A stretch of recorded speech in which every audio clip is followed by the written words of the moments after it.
Assalamualaikum warahmatullahi wabarakatuh. Berjumpa lagi dengan Feli Safriani, calon guru penggerak dari Kabupaten Sijunjung Angkatan ke-6. Kali ini saya akan memaparkan demonstrasi kontekstual modul 1.3, yaitu tentang visi guru penggerak. Tujuan pembelajaran khusus untuk kali ini adalah 1. Calon guru penggerak berlatih menerapkan paradigma inquiry apresiatif untuk mengidentifikasi potensi diri dan membuat kalimat prakarsa perubahan. Kedua, calon guru penggerak berlatih menyusun bakja menurut kalimat prakarsa perubahan diri yang telah dibuat. Apakah itu paradigma inquiry apresiatif? Inquiry apresiatif atau IA dikenal sebagai pendekatan manajemen perubahan yang kolaboratif dan berbasis kekuatan. IA menggunakan prinsip-prinsip utama psikologi positif di sekolah. Pendekatan IA dapat dimulai dengan mengidentifikasi hal baik apa yang ada di sekolah, mencari cara bagaimana hal tersebut dipertahankan, dan memunculkan strategi untuk mewujudkan ke arah yang lebih baik. Lalu tahapan bakja dalam inquiry apresiatif. B-nya itu adalah buat pertanyaan, A-nya itu adalah ambil pelajaran, G-nya itu adalah gali mimpi bersama, J. Jabarkan rencana, dan A. Atur eksekusi. Kita mulai dari visi guru penggerak. Visi yang saya rumuskan itu adalah terwujudnya peserta didik yang beriman, berkarakter, cerdas, dan berketerampilan. Penjelasan komponen visi. Untuk beriman itu taat menjalankan ibadah kepada Tuhan Yang Maha Esa. Berkarakter menggambarkan profil pelajar Pancasila, dimensi gotong royong, dan mandiri. Cerdas berliterasi dan bernalar kritis. Berketerampilan, cakap, dan kreatif. Komponen visi yang saya pilih itu adalah terwujudnya peserta didik yang cerdas, berliterasi. Di sini saya susun atapnya. Untuk A, aset, yaitu telah memiliki sarana perpustakaan, memiliki banyak buku referensi bacaan, peserta didik sudah lancar membaca, dan telah punya program literasi sebelumnya. Untuk T, target. Untuk T, tantangan, peserta didik yang malas membaca, peserta didik yang jarang ke perpustakaan, peserta didik ke perpustakaan hanya untuk membuat tugas, dan kemampuan literasi peserta didik yang rendah.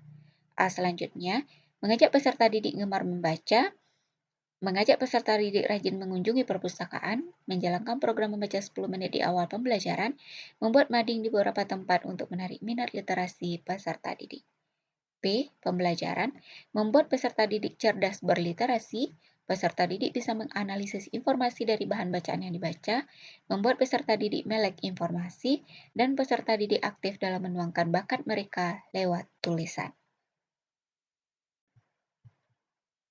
Prakarsa perubahan diri, yaitu meningkatkan kemampuan literasi peserta didik dengan pembuatan majalah dinding. Tahapan bakja berdasarkan prakarsa perubahan diri. Membuat prakarsa perubahan meningkatkan kemampuan literasi peserta didik dengan membuat majalah dinding. Untuk B, membuat pertanyaan utama atau define. Pertanyaannya, mengapa peserta didik memiliki kemampuan literasi yang rendah? 2. Apa yang bisa dilakukan untuk meningkatkan kemampuan literasi peserta didik? Tindakan atau penyelidikan. 1. Melakukan diskusi dengan beberapa rekan guru, membahas tentang penyebab rendahnya kemampuan literasi peserta didik. 2. Menyusun data penyebab masalah. 3. Bersama kepala sekolah dan rekan guru, mendiskusikan, mencarikan solusi. Mencari referensi tentang bagaimana cara meningkatkan kemampuan literasi peserta didik. Untuk A, ambil pelajaran atau discover. 1. Sekolah mana yang telah berhasil meningkatkan kemampuan literasi peserta didiknya? 2. Bagaimana cara mereka meningkatkan kemampuan literasi peserta didiknya? 3. Apa saja program mereka untuk meningkatkan kemampuan literasi peserta didiknya? Daftar tindakan atau penyelidikan. 1. Berkolaborasi dengan sekolah lain yang telah berhasil meningkatkan kemampuan literasi peserta didiknya. 2. Mencari tahu dan mencatat bagaimana cara mereka meningkatkan kemampuan literasi peserta didiknya. 3. Menceritakan kepada kepala sekolah dan rekan guru lain mengenai program baik sekolah tersebut untuk meningkatkan kemampuan literasi peserta didiknya. gali mimpi. Yang pertama, untuk pertanyaan, manfaat apa yang akan diperoleh peserta didik saya saat telah memiliki kemampuan literasi yang tinggi? 2. Kebiasaan baru apa yang akan muncul pada peserta didik saya setelah kemampuan literasinya meningkat? Tindakan atau penyelidikan, mencari tahu manfaat positif yang timbul saat peserta didik memiliki kemampuan literasi yang tinggi. Misalnya, bisa menganalisis informasi yang diperoleh. Kedua, mencari tahu kebiasaan baru yang akan muncul saat peserta didik saya sudah memiliki kemampuan literasi yang baik. Misalnya, menjadi gemar membaca dan menulis. J. Jabarkan rencana atau desain. Pertanyaannya, apa langkah sederhana pertama yang harus dilakukan untuk meningkatkan kemampuan literasi peserta didik? 2. Berapa lama waktu yang diperlukan untuk mencapai tujuan yang telah ditetapkan? 3. Apa tolak ukur bahwa kemampuan literasi peserta didik telah meningkat? 4. Program apa yang harus diterapkan untuk meningkatkan kemampuan literasi peserta didik? Tindakan atau penyelidikan, mengajak peserta didik untuk membaca di perpustakaan, membuat rancangan rencana dan waktu yang diperlukan untuk mewujudkan peserta didik yang memiliki kemampuan literasi yang tinggi. 3. Mengaktifkan majalah dinding sebagai sarana literasi peserta didik. Atur, eksekusi atau deliver.